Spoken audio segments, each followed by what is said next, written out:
Doctor Faizul হক ছিলেন বিএনপির Malaysia শাখার সমাজকল্যাণ বিষয়ক সম্পাদক। অনেকদিন ধরেই তিনি দলের হয়ে কাজ করছিলেন, কিন্তু হঠাৎ করেই বিএনপির সিদ্ধান্তে সকল পদ থেকে তাকে বহিষ্কার করা হয়। বহিষ্কারের সিদ্ধান্ত হয় ২৯ জুন, তবে তা আনুষ্ঠানিকভাবে প্রকাশ করা হয় ১২ জুলাই। তবে তারও আগে থেকেই শুরু হয়ে যায় বিতর্ক, কারণ বহিষ্কারের আগেই তাকে জামায়াত ইসলামী এবং চরমোনাই পীরের অনুষ্ঠানে দেখা যায়। বিভিন্ন সভা সেমিনারে তাকে বক্তৃতা দিতে দেখা গেছে, যেখানে তিনি ইসলামপন্থী রাজনীতির পক্ষে কথা বলেছেন। এ বিষয়টি বিএনপির অনেক নেতাকর্মীর চোখে পড়ে এবং তারা বিষয়টি নিয়ে ক্ষোভ প্রকাশ করেন। অর্থাৎ যখন তিনি এখনও বিএনপির পদে ছিলেন, তখন থেকেই তিনি জামায়াত ও ইসলামী আন্দোলনের সাথে সক্রিয় ছিলেন। এটি দলীয় শৃঙ্খলার এক বড় লঙ্ঘন হিসেবেই ধরা হয়। এরপর কি হল? ২৯ জুন তাকে বহিষ্কার করা হলেও দল আনুষ্ঠানিকভাবে তা প্রকাশ করে ১২ জুলাই। কিন্তু এর মধ্যেই ফয়জুল হক নিজেই পদত্যাগের স্ট্যাটাস দিয়ে বসেন। তিনি লেখেন, বিএনপি এখন বাম ঘরানার রাজনীতি করছে, যা তার ধর্মীয় মূল্যবোধের সাথে যায় না। তিনি দাবি করেন তিনি ইসলামপন্থী আদর্শে বিশ্বাসী এবং সে কারণেই নিজে থেকে পদত্যাগ করছেন। তবে প্রশ্ন হল, যিনি পদত্যাগের কথা বলছেন তিনি তো আগেই জামায়াত ও চরমোনাইয়ের মঞ্চে ছিলেন, আবার পদত্যাগের ঘোষণার আগেই দল তাকে বহিষ্কার করে ফেলেছে। তাহলে এই পদত্যাগ কি সত্যি স্বতঃস্ফূর্ত, নাকি বহিষ্কারের খবর পেয়ে নিজের ইমেজ রক্ষার জন্য আগে ভাগেই পদত্যাগ নাটক করলেন?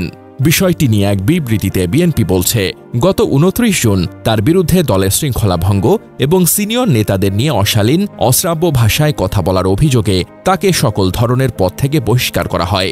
বহিষ্কারের সিদ্ধান্তটি আজ ১২ জুলাই আনুষ্ঠানিকভাবে প্রকাশ করেন মালয়েশিয়া বিএনপির দপ্তর সম্পাদক মোহাম্মদ আমিনুল ইসলাম রতন।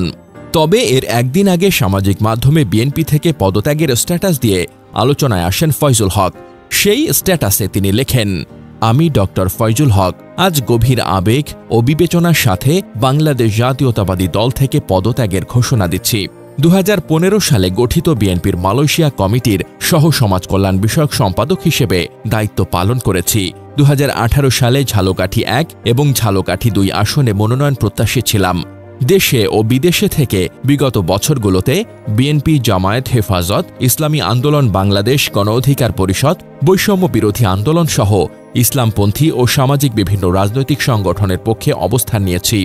আমি সবসময় চেয়েছি একটি স্বাধীন, ন্যায়ভিত্তিক ও মূল্যবোধ সম্পন্ন রাজনীতি করতে, কিন্তু অত্যন্ত দুঃখের সঙ্গে লক্ষ্য করছি ৫ আগস্টের ঘটনার পর থেকে বিএনপির রাজনৈতিক নেতৃত্ব ধীরে ধীরে বাম ঘেঁষা মতাদর্শের প্রভাবে পরিচালিত হচ্ছে।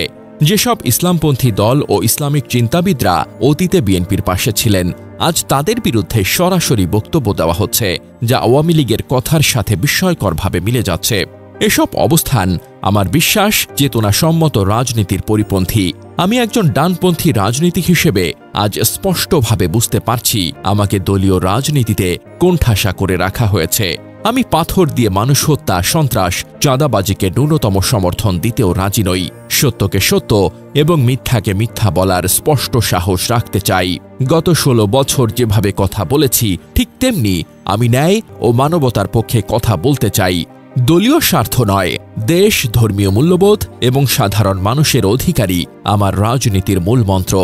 জুলাই বিপ্লবের পরে দেশের বৃহত্তর স্বার্থে আমাকে এমন কিছু পদক্ষেপ নিতে হয়েছে যা দলের আদর্শের সঙ্গে সাংঘর্ষিক ছিল।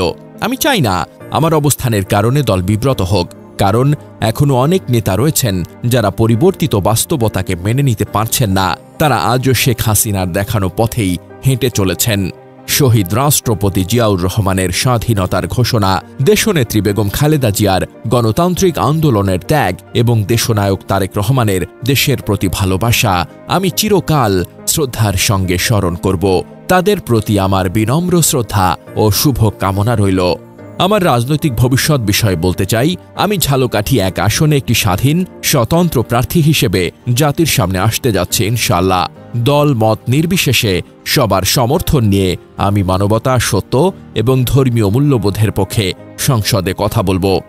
আজ থেকে আমি আর কোনো দলীয় পরিচয়ের ছায়ায় নয়, বরং একজন স্বাধীন চেতা, দেশপ্রেমিক মানুষ হিসেবে ভালোকে ভালো ও মন্দকে মন্দ বলার সাহস নিয়ে পথ চলতে চাই।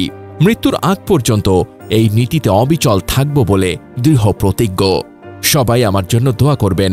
বিএনপি সহ সকল রাজনৈতিক দলের বন্ধু বান্ধব, সহযোদ্ধা ও শুভাকাঙ্ক্ষীদের প্রতি আমার আন্তরিক ভালোবাসা ও শ্রদ্ধা রইল।